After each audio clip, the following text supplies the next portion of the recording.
আগামী নির্বাচন হবে দেশের ইতিহাসে সর্বোত্তম, বললেন প্রধান উপদেষ্টা। গড়বে অবাধ, সুষ্ঠু ও অংশগ্রহণমূলক হওয়ার মাইলফলক। প্রধানমন্ত্রী নয়, মন্ত্রিপরিষদ শাসিত সরকার চায় এনসিপি। সংবিধান পরিবর্তনের দাবি, জাতীয় ঐক্যমত্য লক্ষ্য জানালেন আলী রিয়াজ।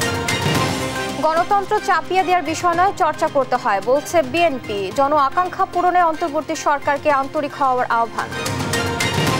দেশের পূর্ব সীমান্তে দেখা দিয়েছে আরাকান আর্মির ভয়। প্রায়ই ধরে নিয়ে যাচ্ছে বাংলাদেশি জেলেদের, পুঁতে রাখা মাইনে হতাহত অনেকে। কুষ্টিয়ায় বন্ধের সাইনবোর্ড ঝুলিয়ে চলছে শতাধিক অবৈধ ইটভাটা। অবাধে পোড়ানো হচ্ছে কাঠ, ব্যবহার করা হচ্ছে কৃষি জমির মাটি। ইস্টার সানডে উপলক্ষে 2 দিনের যুদ্ধবিরতি ঘোষণা পুতিনের। ইউক্রেনকেও বিরত থাকার আহ্বান, উস্কানি দিলে জবাব দেওয়ার হুঁশিয়ারি। এবং কিছুক্ষণের মধ্যে জিম্বাবুয়ের বিপক্ষে প্রথম টেস্টে মাঠে নামবে টাইগাররা। সিলেটের নতুন বাংলাদেশ দেখার প্রত্যয় শান্ত, লড়তে প্রস্তুত জিম্বাবুয়ে। দেখছিলেন শিরোনাম সংবাদ সকালের, সঙ্গে আছি আমি আয়েশা বুবলি। এবার বিস্তারিত। আগামী জাতীয় নির্বাচন হবে দেশের ইতিহাসে সর্বোত্তম, এমনটাই জানালেন প্রধান উপদেষ্টা ডক্টর মোহাম্মদ ইউনূস। শনিবার রাষ্ট্রীয় অতিথি ভবন যমুনায় এশিয়ান নেটওয়ার্ক ফর ফ্রি ইলেকশনসের একটি প্রতিনিধি দলের সঙ্গে সাক্ষাতে এই কথা বলেন তিনি। জানান, আসন্ন নির্বাচন হবে অবাধ, সুষ্ঠু ও অংশগ্রহণমূলক, যা দেশের গণতান্ত্রিক যাত্রায় মাইলফলক হিসেবে বিবেচিত হবে। প্রতিনিধি দলে ছিলেন সংস্থার নির্বাহী পরিচালক ব্রিজা রোসালেস, বাংলাদেশ নির্বাচন ও গণতন্ত্র কর্মসূচির পরামর্শক মে বুটয়, senior programme officer Tharindu Abeyratne, programme officer Ayan Rahman Khan এবং প্রোগ্রাম অ্যাসোসিয়েট আফসানা আমেই। এ সময় স্বচ্ছ ও বিশ্বাসযোগ্য নির্বাচন আয়োজনের লক্ষ্যে সংশ্লিষ্টদের সঙ্গে কাজ চালিয়ে যাওয়ার আশা জানান তারা। প্রধানমন্ত্রী শাসিত নয়, মন্ত্রিপরিষদ শাসিত সরকার চায় জাতীয় নাগরিক পার্টি এনসিপি। জাতীয় ঐক্যমত্য কমিশনের সঙ্গে সংলাপে দলটির পরামর্শ, এক ব্যক্তি যেন 2 বারের বেশি প্রধানমন্ত্রী ও রাষ্ট্রপতি হতে না পারেন। সংবিধানে আদৌ কোনো মূলনীতি থাকা দরকার কিনা এ নিয়ে প্রশ্ন তুলে গণভোটের দাবি জানিয়েছে এনসিপি। জান্নাতুল মোহনার প্রতিবেদন। শনিবার জাতীয় সংসদ ভবনের এলডি হলে জাতীয় ঐকমত্য কমিশনের সঙ্গে সংলাপে সংস্কার কমিশনগুলোর 166টি সুপারিশের উপর মতামত তুলে ধরে জাতীয় নাগরিক পার্টি এনসিপি। প্রধানমন্ত্রীর ক্ষমতার ভারসাম্য, দ্বিকক্ষ বিশিষ্ট সংসদ, সংরক্ষিত নারী আসন, অর্থ বিল এবং সরকারের প্রতি অনাস্থা বাদে অন্যান্য বিষয়ে 70 নম্বর অনুচ্ছেদ সংস্কারে বিশেষ জোর দেয় দলটি। কোনো ব্যক্তির পরিবর্তন নয়। এদিন বিকেল 4:45টায় বৈঠক মুলতবি হয়। এনসিপির আহ্বায়ক নাহিদ ইসলাম বলেন, নতুন করে অনেকগুলো বিষয়ে একমত হয়েছেন তারা। 2 বারের বেশি প্রধানমন্ত্রী হতে পারবে না, টার্ম লিমিট থাকবে 2 বার সর্বোচ্চ। রাষ্ট্রপতি এবং প্রধানমন্ত্রী উভয়ের ক্ষেত্রেই প্রধানমন্ত্রী শাসিত সরকার নয়, বরং মন্ত্রী পরিষদ শাসিত যে সরকার, সেটার প্রস্তাবনা দিয়েছি। সংবিধানের মূলনীতির নামে ক্ষমতাসীন দল নিজেদের ইচ্ছা চাপিয়ে দিত বলে মনে করে এনসিপি, তাই মূলনীতি বাতিল চায় তারা। আমরা দেখেছি যে বিভিন্ন সময়ে সংবিধানে দলীয় মূলনীতির মাধ্যমে আসলে নিজেদের দলীয় রাজনৈতিক অবস্থানকে চাপিয়ে দেওয়া হয়েছে। ফলে আসলে আমরা সংবিধানে মূলনীতির প্রয়োজন আছে কিনা সেই প্রশ্ন রেখেছি, যে এই মূলনীতির কাঠামোর বাইরে আমরা অন্য কোনো কাঠামো ভাবতে পারি কিনা। স্বাধীন কমিশনের মাধ্যমে সংসদীয় আসনের সীমানা পুনর্নির্ধারণের প্রস্তাবও দিয়েছে এনসিপি। দলটির সদস্য সচিব আখতার হোসেন জানান, নির্বাচন পেছানোর পক্ষে নয় এনসিপি। আমরা প্রলম্বিত করার পক্ষপাতী নই। বিচার এবং সংস্কার, তার দৃশ্যমানতা নিশ্চিত করার মধ্য দিয়েই নির্বাচনের দিকে অগ্রসর হওয়া প্রয়োজন।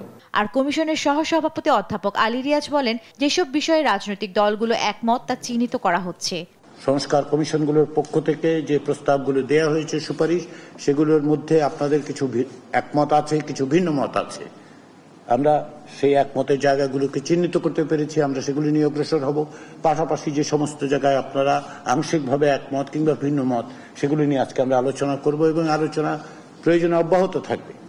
কারণ আমরা চাই যে জাতির যে আকাঙ্ক্ষা, সেই আকাঙ্ক্ষার জায়গায় একটি জাতীয় সনদ তৈরি করতে। রোববার বিএনপির সঙ্গে আবারও বৈঠকে বসবে ঐকমত্য কমিশন। 23 এপ্রিল জামায়াত ইসলামীর মতামত নেওয়া হবে। পরে ধারাবাহিকভাবে অন্যান্য দলের সঙ্গেও বসবে কমিশন। নির্বাচনের আগে দলগুলোকে এসব বিষয়ে এক ছাতার নিচে আনার লক্ষ্য ঐকমত্য কমিশনের।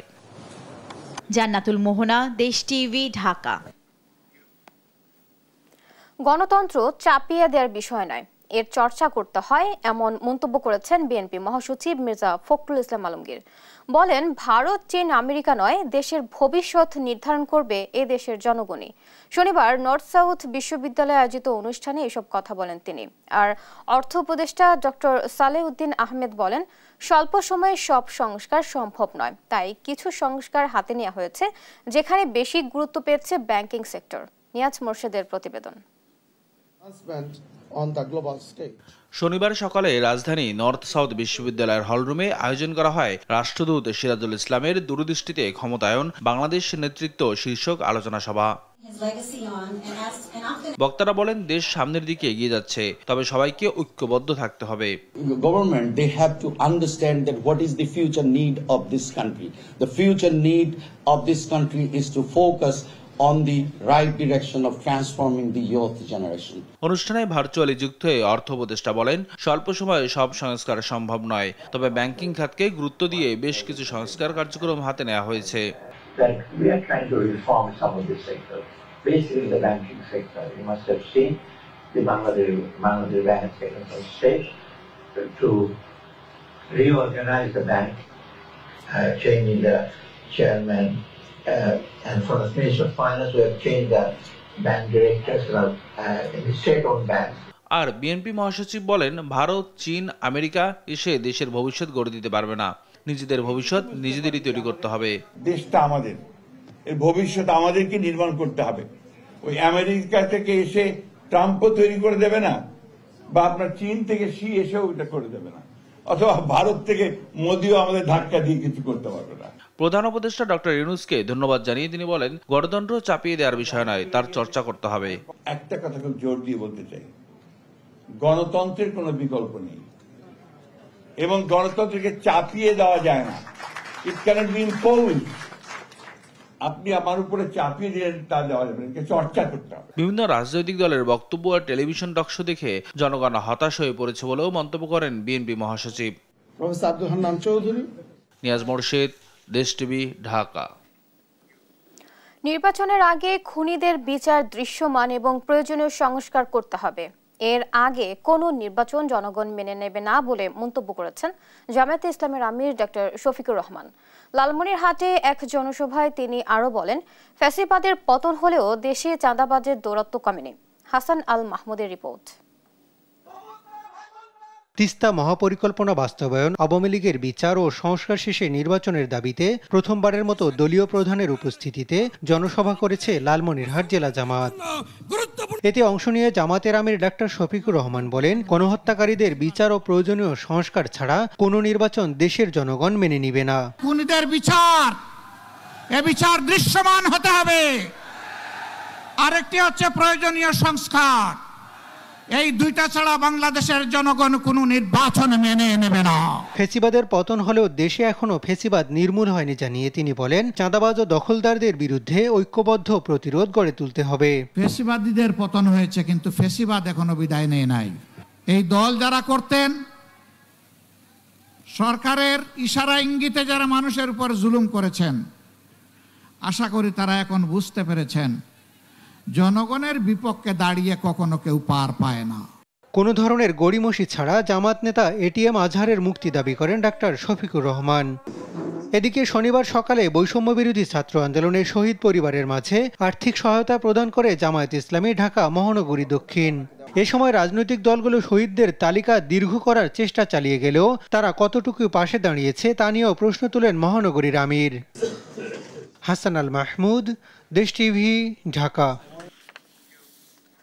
সর্বস্তরের নারীর প্রতি বৈষম্য বিলুপ্তির সুপারিশ করেছে নারী বিষয়ক সংস্কার কমিশন। প্রধান উপদেষ্টা ডক্টর মোহাম্মদ ইউনূসের কাছে জমা দেওয়া প্রতিবেদনে নানা সুপারিশ করেছে তারা। শনিবার বিকেলে রাষ্ট্রীয় অতিথি ভবন যমুনায় কমিশন প্রধান শিরিন পারভিন হকের নেতৃত্বে কমিশনের সদস্যরা প্রধান উপদেষ্টার কাছে প্রতিবেদন জমা দেয়। এসব সুপারিশ বাস্তবায়নে ব্যবস্থা নেওয়ার নির্দেশ দেন প্রধান উপদেষ্টা। পরে ফরেন সার্ভিস একাডেমিতে কমিশনের সুপারিশমালা তুলে ধরেন শিরিন পারভিন হক। সব সেবা প্রতিষ্ঠান প্রতিষ্ঠানকে নারী বান্ধব করার দাবি জানিয়ে তিনি বলেন, বিকেন্দ্রীকরণের মাধ্যমে তৃণমূলের নারীদের কথা তুলে ধরার ব্যবস্থা করতে হবে। সেখানে নারীর অধিকার, সহিংসতা মুক্ত সমাজ, নারী শ্রমিকের অধিকার, সুস্বাস্থ্য নিয়েও নানা প্রস্তাবনা রয়েছে। ভাষার ক্ষেত্রেও আমাদের কিছু পরিবর্তনের দাবি আছে। আমরা ধর্ষিতা শব্দটা শুনতে চাই না। 2 লাখ মা বোনের ইজ্জতের বিনিময়ে স্বাধীনতা আর শুনতে চাই না। রাজধানীর যাত্রাবাড়ি থেকে সাইনবোর্ড ও কাজলা হয়ে ডেমরা স্টাফ কোয়ার্টার পর্যন্ত 10 কিলোমিটার এলাকা ধুলোবালি ও পরিষ্কার পরিচ্ছন্ন রাখতে 600 পরিচ্ছন্নতা কর্মী নিয়ে বিশেষ অভিযানে নেমেছে ঢাকা দক্ষিণ সিটি কর্পোরেশন। শনিবার এই অভিযান শুরু হয়। এ সময় বর্ষা মৌসুমে জলাবদ্ধতা ও এডিস মশার বিস্তার ঠেকাতে খাল, নালা এবং ড্রেন পরিষ্কার সহ বিশেষ কার্যক্রমের কথা জানান ঢাকা দক্ষিণ সিটি কর্পোরেশনের প্রশাসক শাহজাহান মিয়া।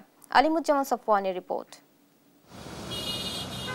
রাজধানী ঢাকা ও আশপাশের মূল সড়ক ও মহাসড়কে অবৈধ দোকানপাট ও ময়লা আবর্জনা যেন নিত্যদিনের চিত্র। প্রতিটি রাস্তার দুপাশে দেখা যায় ময়লার স্তূপ। শনিবার সকালে এসব ময়লা পরিষ্কারে দক্ষিণ সিটির যাত্রাবাড়ি হতে সাইনবোর্ড ও কাজলা হয়ে ডেমরা স্টাফ কোয়ার্টার পর্যন্ত 10 কিলোমিটার এলাকায় প্রায় 600 পরিচ্ছন্নতা কর্মী নিয়ে বিশেষ অভিযান করে ঢাকা দক্ষিণ সিটি কর্পোরেশন। পরিচ্ছন্নতা কার্যক্রম পরিদর্শনে এসে ঢাকা দক্ষিণ সিটি কর্পোরেশনের প্রশাসক বলেন, এই এলাকার বেশিরভাগ রাস্তা সড়ক ও মহাসড়ক বিভাগের হলেও তাদের নিজস্ব কোনো পরিষ্কার কার্যক্রম নেই। তাই সড়ক বিভাগের সঙ্গে সমন্বয়ের মাধ্যমে পুরো এলাকা ও সড়কের দুপাশে ময়লা পরিষ্কার করা হবে। ঢাকা দক্ষিণ সিটি কর্পোরেশনের আওতায় 10টি জোন রয়েছে। আমরা পর্যায়ক্রমে প্রত্যেক জোনে আমরা এরকম বিশেষ অভিযান করব। বিশেষ করে এই যে ডেঙ্গু মশার প্রকোপ শুরু হওয়ার আগেই বর্ষা মৌসুমে জলবদ্ধতা ও এডিস মশার বিস্তার ঠেকাতে দক্ষিণ সিটি এলাকায় আগামী 23 এপ্রিল থেকে ডোবা, নালা ও খাল পরিষ্কারে বিশেষ প্রস্তুতি নেওয়ার কথা জানান তিনি। যে 23 তারিখ থেকে আমাদের এই পরিচ্ছন্ন কার্যক্রম শুরু হবে, কারণ আমাদের যে কন্ট্রাক্টর নিয়োগ করেছি উনি গত সপ্তাহে আমরা তাদেরকে কার্যাদেশ দিয়েছি। আগামীতে ওনার একটা প্রস্তুতির দরকার আছে, সেই প্রস্তুতি উনি ইতিমধ্যে সম্পন্ন করেছেন। এ সময় রাস্তার পরিচ্ছন্নতা কার্যক্রমে নিজেদের লোকবল সংকট ও সীমাবদ্ধতার কথা জানান সড়ক ও মহাসড়ক বিভাগের নির্বাহী প্রকৌশলী। আমাদের পরিষ্কার কার্যক্রম আমরা চলমান রাখি, কিন্তু সেটা সিটি কর্পোরেশনের মান সেভাবে আমরা করতে পারি না।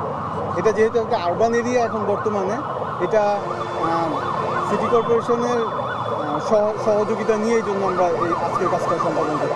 পর্যায়ক্রমে সরকারি অন্যান্য সংস্থার সঙ্গে সমন্বয় করে কাজ করার কথা বলেন তিনি। আলিমুজ্জামান সাফওয়ান, দেশ টিভি, ঢাকা। রোববার সারা দেশে মহা সমাবেশের ঘোষণা দিয়েছেন পলিটেকনিক ইনস্টিটিউটের শিক্ষার্থীরা। 6 দফা দাবি আদায়ে এবার সারা দেশে কর্মসূচি পালন করবেন তারা। শনিবার রাইজ ইন রেড নামে মানববন্ধন কর্মসূচি শেষে মহা সমাবেশের ঘোষণা দেন তারা। দাবি না মানা পর্যন্ত আন্দোলন চালিয়ে যাওয়ার ঘোষণা দিয়েছেন শিক্ষার্থীরা। মাকদুরা মিতির রিপোর্ট।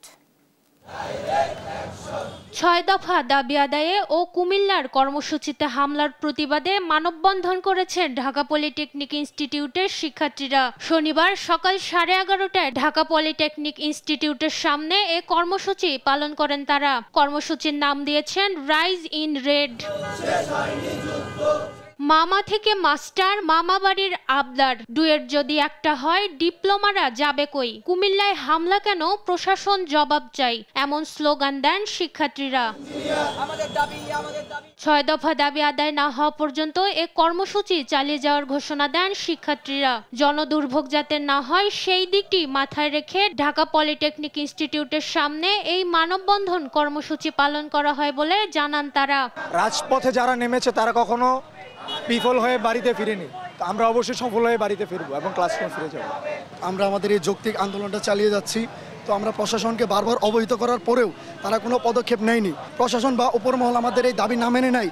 আমরা কঠোর থেকে কঠোরতম কর্মসূচির দিকে অগ্রসর হব ইনশাল্লাহ। আমাদের আজকের কর্মসূচি হচ্ছে রাইজ ইন রেড, অর্থাৎ হচ্ছে আমাদের যে ইনস্টিটিউটের মেন ফটকটা আছে, মেন ফটকটা আমরা লাল কাপড় দিয়ে ঢেকে দিব এবং জনদুর্ভোগ যাতে সৃষ্টি হয় তার কারণে আমরা রাস্তার সাইড দিয়ে লিফলেট নিয়ে আমরা মানববন্ধনে করেছি।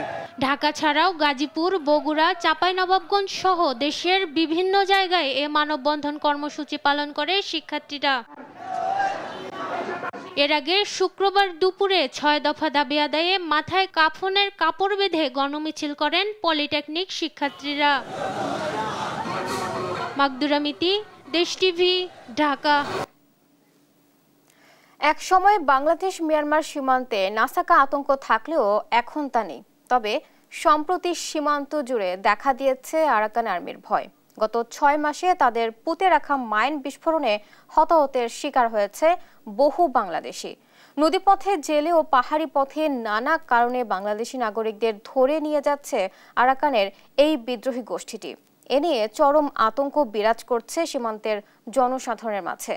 প্রশ্ন উঠছে, কেন তারা বাংলাদেশি নাগরিকদের ধরে নিয়ে যাচ্ছে? সরজমিনে ঘুরে সহকর্মী আবুল বাশার নয়নের প্রতিবেদন, জানাচ্ছেন টুম্পা আফরোজ। অনবরত কান্নায় গলা স্বর নিচু হয়ে এসেছে এই করুণা হাজারি একজন মায়ের। নিজেদের বাগান পাহারার সময় ছেলে মফিজুর রহমানকে ধরে নিয়ে যায় মিয়ানমারের বিদ্রোহী গোষ্ঠী আরাকান আর্মি। 10 দিন পার হলেও ছেলেকে ফেরত না পেয়ে কান্নায় ভেঙে পড়েন এই মা। আহাজারি করে কেবলই ছেলেকে ফিরে পাওয়ার আকুতি তার। এই দুনিয়ায় কিছু না, তার বাবা যদি তোমার আনে দিতার আল্লাহর একটা হোদার গেল 10 এপ্রিল বাংলাদেশি নাগরিক মফিজুরকে একদল কাঠুরিয়ার সামনেই ধরে নিয়ে যায় আরাকান আর্মির সদস্যরা। বর্তমানে তার পরিবার সহ এলাকাবাসীর মাঝে চরম আতঙ্ক বিরাজ করছে। সীমান্তের লোকজন দফায় দফায় যোগাযোগ করেও ফেরত আনতে পারেনি তাকে। স্বামী হাজবেন্ড ওখানে বাবার ওইটা নিয়ে চাকরি করতেন বাগানে, তারপরে ওখান থেকে আরাকান বাহিনী এসে ধরে নিয়ে গেছে। অপহৃত যুবক মফিজুর কোনো অপরাধের সঙ্গে জড়িত নয় বলে জানান স্থানীয়রা। বাগানের মধ্যে রানটোর মধ্যে ঘুরতেছে, এখানে ও ঘুরার টাইমে ওই যে আরাকান বানি কি বানি মায়ের মারার এরা লাগ পাইছে, লাগ পাওয়ার পরে দড়ি ফেলাইছে, তারে নিয়ে গেছে। এখন আমরা তার খোঁজখবরও পাইতেছি না। এদিকে বিষয়টি ঊর্ধ্বতন কর্তৃপক্ষকে স্থানীয় প্রশাসন অবহিত করলেও লিখিত কোনো আবেদন পাওয়া যায়নি পরিবারের পক্ষ থেকে। জানিয়ে দিয়েছে আমাদের যে চাঞ্চল্যকর রিপোর্ট আছে, আমরা রিপোর্ট পাঠিয়ে দিয়েছি, ওটা ওভাবে আছে। এখন পরিবারের পক্ষ থেকে তো আমাদেরকে অফিসিয়ালি আমাদেরকে বা থানায় কোনোভাবে কোথাও জানায়নি। নেগোসিয়েশন কিভাবে করছেন সেটা আপনাদের ব্যাপার, বাট আমি অফিসিয়ালি না জানালে আমি আপনাদেরকে ওভাবে অফিসিয়ালি হেল্প কিছু করতে পারবো না। সীমান্তে আরাকান আর্মির আতঙ্ক থেকে জনসাধারণকে রক্ষায় যথাযথ ব্যবস্থা নেবে সরকার, এমন প্রত্যাশা বাসিন্দাদের। নিউজ ডেস্ক, দেশ টিভি। কুষ্টিয়ায় শুধুমাত্র কাগজে কলমে বন্ধ অবৈধ শতাধিক ইটভাটার কার্যক্রম। ভাটা মালিকেরা মানছেন না প্রশাসনের কোনো নির্দেশনা। বন্ধের সাইনবোর্ড ঝুললেও চলছে ভাটা। অবাধে পোড়ানো হচ্ছে কাঠ, ব্যবহার করা হচ্ছে কৃষি জমির মাটিও। অবৈধ ভাটা মালিকদের এমন দৌরাত্মে অসহায় প্রশাসন। তবে তারা বলছেন, নির্দেশনা অমান্য করে যারা ভাটার কার্যক্রম চালাচ্ছে তাদের বিরুদ্ধে নেওয়া হবে কঠোর ব্যবস্থা। ইরফান রানার ক্যামেরায় নাহিদ হাসান তিতাসের রিপোর্ট। কুষ্টিয়ার ভেড়ামারা উপজেলার KNB ইটভাটা কার্যক্রম দেখে বোঝার উপায় নেই যে ভাটাটি অবৈধ চিহ্নিত করে আদালতের নির্দেশে বন্ধ ঘোষণা করেছে জেলা প্রশাসক। বন্ধের সাইনবোর্ড ঝোলানো থাকলেও প্রকাশ্যই চলছে ভাটাটির ইট পোড়ানোর কার্যক্রম। মনে করেন ওই প্রশাসন বন্ধ করে দিয়েছিল, পরে আমরা ইটি করি চলাচ্ছি। সরকারের তরফ থেকে নোটিশ দিয়ে গেছে, কিন্তু তাও আমরা এই 10-12 দিন একটু আমাদের যে ক্লোজ করতে একটু সময় লাগে। শুধু এটিই নয়, জেলার অধিকাংশ অবৈধ ইটভাটাগুলোর চিত্রই একই রকম। বন্ধের সাইনবোর্ড ঝুললেও প্রকাশ্যেই চলছে কার্যক্রম। অবাধে পোড়ানো হচ্ছে কাঠ, ব্যবহার করা হচ্ছে কৃষি জমির মাটিও। ফলে প্রশাসনের অবৈধ ইটভাটা বন্ধের সিদ্ধান্ত সাইনবোর্ডেই সীমাবদ্ধ। মালিক কিভাবে চলাচ্ছে সে মালিক জানে, আমরা তো জানি না। আমাদের ডাকেছে, আমরা কর্মতে আইছি। কেউ কি চায় যে হচ্ছে নিজের ক্যাশ দিয়ে ব্যবসা করি, মনে করেন যে এরকম ঝামেলা বা এগুলা করা। পরিবেশবিদ ও সচেতন নাগরিকরা বলছেন, অবৈধ ইটভাটা বন্ধে শুধু সাইনবোর্ড ঝুলিয়ে দায় সারলেই হবে না, করতে হবে নিয়মিত মনিটরিং এর ব্যবস্থাও। বিকল্প যেটা সেটা তৈরি না করে যদি এই ইটভাটা চালানো হয় তাহলে পরে তো এরকম অনিয়মের দেখাই যাবে। ভেতরে ভেতরে তারা ঠিকই তাদের কার্যক্রম চালিয়ে যাচ্ছে, এটা তো খুবই দুঃখজনক। অতএব এই বিষয়গুলো মনিটরিং করারও একটা ব্যবস্থা থাকা দরকার। তবে জেলা প্রশাসক বলছেন, নির্দেশনা অমান্য করে যারা ভাটার কার্যক্রম চালাচ্ছে তাদের বিরুদ্ধে নেওয়া হবে কঠোর ব্যবস্থা।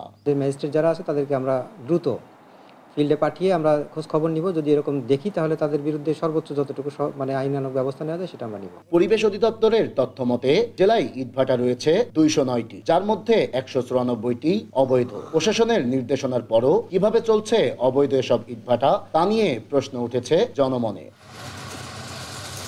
নাহিদ হাসান তিতাস, দেশ টিভি, কুষ্টিয়া। ক্ষমতার অপব্যবহার করে নিজ পরিবারের 5 সদস্যকে প্রতিবন্ধী সাজিয়ে দীর্ঘদিন ধরে সরকারি সুবিধা ভোগ করছেন চাঁপাইনবাবগঞ্জের শিবগঞ্জ উপজেলার শ্যামপুর ইউনিয়ন পরিষদের একজন নারী ইউপি সদস্য। সম্প্রতি দেশ টিভির অনুসন্ধানে ধরা পড়ে এই প্রতারণার খবর। তার বিরুদ্ধে কঠোর ব্যবস্থা দেখতে চান এলাকাবাসী। তারেক রহমানের রিপোর্ট, জানাচ্ছেন নুসরাত শোভা। চাঁপাইনবাবগঞ্জের শিবগঞ্জ উপজেলার শ্যামপুর ইউনিয়ন পরিষদের নারী ইউপি সদস্য মাকসুদা বেগম। স্বামী সন্তান সহ তার পরিবারে রয়েছে 5 সদস্য, সবাই সুস্থ ও নিরোগ। কিন্তু ক্ষমতার অপব্যবহার করে নিজের নামে প্রতিবন্ধী কার্ড নিয়েছেন মাকসুদা বেগম।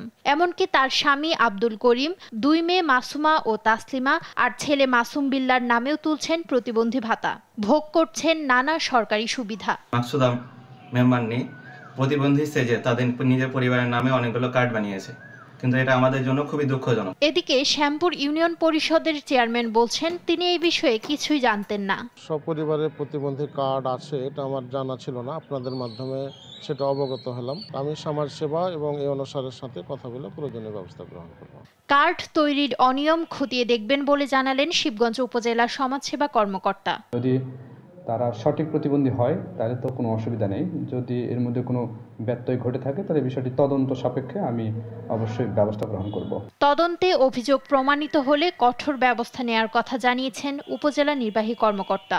মেডিকেলি ডাক্তারি সার্টিফিকেট সহ তার পরবর্তী বিষয় তো আমরা এগুলো পুনরায় যাচাই বাছাই করে দেব। এই বিষয়ে মুঠোফোনে যোগাযোগ করা হলে বাইরে থাকার অজুহাতে কথা বলতে রাজি হননি ইউপি সদস্য মাকসুদা বেগম। আমি তো আছি অনেক দূরে কাজে ব্যস্ত আছি। এমন জালিয়াতি করে প্রকৃত প্রতিবন্ধীদের অধিকার ক্ষুণ্ণ করায় অভিযুক্ত নারী ইউপি সদস্যের কঠোর শাস্তির দাবি সচেতন মহলের। নিউজ ডেস্ক, দেশ টিভি। রাজধানীর বনানীতে তুচ্ছ ঘটনাকে কেন্দ্র করে বেসরকারি বিশ্ববিদ্যালয়ে প্রাইম এশিয়ার শিক্ষার্থীদের বিবাদের জেরে ছুরিকাঘাতে একই বিশ্ববিদ্যালয়ের জাহিদুল ইসলাম পারভেজ নামে একজন নিহত হয়েছে। এই ঘটনায় নিহতের মামা বাদী হয়ে বনানী থানায় মামলা করেছে। নিহত পারভেজকে নিজেদের কর্মী দাবি করেছে জাতীয়তাবাদী দল ছাত্রদল। তারা অভিযোগ করেছে বৈষম্য বিরোধী ছাত্র আন্দোলনের কয়েকজন এই হত্যাকাণ্ড ঘটিয়েছে। পুলিশ বলছে সিসি ফুটেজ দেখে প্রকৃত দোষীদের গ্রেফতারের চেষ্টা চালানো হচ্ছে। মোহাম্মদ কামরুজ্জামানের ক্যামেরায় আরো জানাচ্ছেন এনআই নাহিদ। রাজধানীর প্রাইম এশিয়া বিশ্ববিদ্যালয়ের টেক্সটাইল ইঞ্জিনিয়ারিং বিভাগের মেধাবী শিক্ষার্থী জাহিদুল ইসলাম পারভেজ ক্যাম্পাসে তুচ্ছ ঘটনাকে কেন্দ্র করে শনিবার বিকেলে বনানীতে প্রাইম এশিয়া বিশ্ববিদ্যালয়ের ইংরেজি বিভাগ ও টেক্সটাইল ইঞ্জিনিয়ারিং বিভাগের শিক্ষার্থীদের সংঘর্ষের মধ্যে ছুরিকাঘাতে নিহত হন। একই ঘটনায় আরও 2 জন গুরুতর আহত হয়েছে। বাসার উদ্দেশ্যে রওনা হয়, তখনই রাস্তার ভিতর ভার্সিটির পাশেই টেস্টিডের সামনে তখন তার উপর অতর্কিত হামলা চালায়। এখানে ইংলিশ, ল এবং বিবিএ ডিপার্টমেন্টের 3 জন স্টুডেন্ট ছিল, আর ভিকটিম হয়েছে টেক্সটাইল স্টুডেন্টের। ওই 3 জন স্টুডেন্টই আসলে মানে হয়তো কিছু বহিরাগতর হয়তো সহায়তা নিয়ে এই ইনসিডেন্টটা ঘটিয়েছে। জাহিদুল ইসলাম পারভেজ হত্যার প্রতিবাদে শনিবার রাতে ঢাকা মেডিকেল কলেজ হাসপাতাল থেকে টিএসসি পর্যন্ত বিক্ষোভ মিছিল করেছে ছাত্রদল।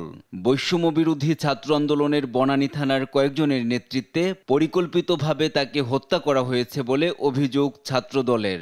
আমরা জেনেছি বৈষম্য বিরোধী ছাত্র আন্দোলনরা বেশ কয়েকজন উপস্থিত ছিল এবং তারা সবাই মিলে পরবর্তীতে পারভেজকে একা পেয়ে সেখানে উপর্যুপুরি হামলা করে। শুধু তাই নয়, আমরা জেনেছি পাশে যে বস্তির কিছু ছেলেপেলেকে নিয়ে আসা হয়েছে।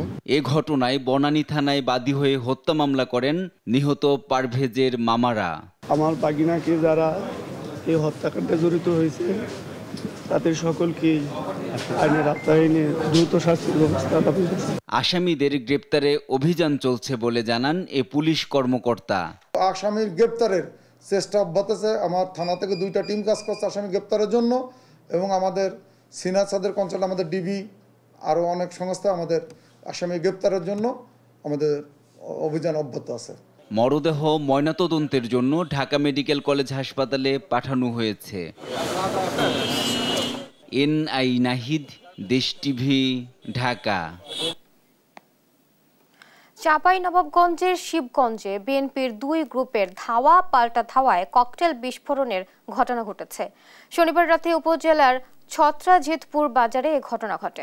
স্থানীয়রা জানায়, রাতে ছত্রাজিতপুর বাজারে ইউনিয়ন বিএনপির সভাপতি মিন্টুর ভাতিজা রাসেলের চায়ের দোকানের সামনে 5 থেকে 7 ব্যক্তি মোটরসাইকেল রাখলে রাসেলের সাথে এ নিয়ে তাদের কথা কাটাকাটি হয়। এক পর্যায়ে ধস্তাধস্তি শুরু হলে চলে যায় তারা। কিছুক্ষণ পর দেশীয় অস্ত্র নিয়ে তারা এসে 3টি ককটেল বিস্ফোরণ ও 3টি মোটরসাইকেল ভাঙচুর করে। এতে পুরো গ্রামে আতঙ্ক ছড়িয়ে পড়লে মিন্টুর সমর্থকরা ধাওয়া করে তাড়িয়ে দেয় তাদের। এ নিয়ে চাঁপাইনবাবগঞ্জ সোনা মসজিদ মহাসড়ক অবরোধ করে বিক্ষুব্ধরা। এতে যানজট সৃষ্টি হলে পুলিশ এসে পরিস্থিতি নিয়ন্ত্রণে আনে। এই ঘটনায় বেশ কয়েকজন আহত হয়েছেন। ওর বাবার নামে বলতে পারবো না, এবং সাহেব এরা বেশি সপ্তাহটা এখানে আমার বাড়িতে হয়তো 20-25 জনের একটা টিম আসে আপনার আমার বাড়িতে দরজা ভেঙে টেঙে অনেক কিছু করছে, এবং 3টা মোটরসাইকেল ছিল। সে মোটরসাইকেল এগুলো দেখলেন হয়তো খুব খারাপ অবস্থা। অনেক লোকজন নিয়ে এসছে, হাতে হাইসা কাপ মানে যে যা পেরেছে বম ফুটালছে। মিন্টু মোড়লের ওখানে গাড়ি ছিল, গাড়িটা সরাইতে যে আমার এই যে এখানে পোক খেয়েছে, হাতে এখানে লেগেছে।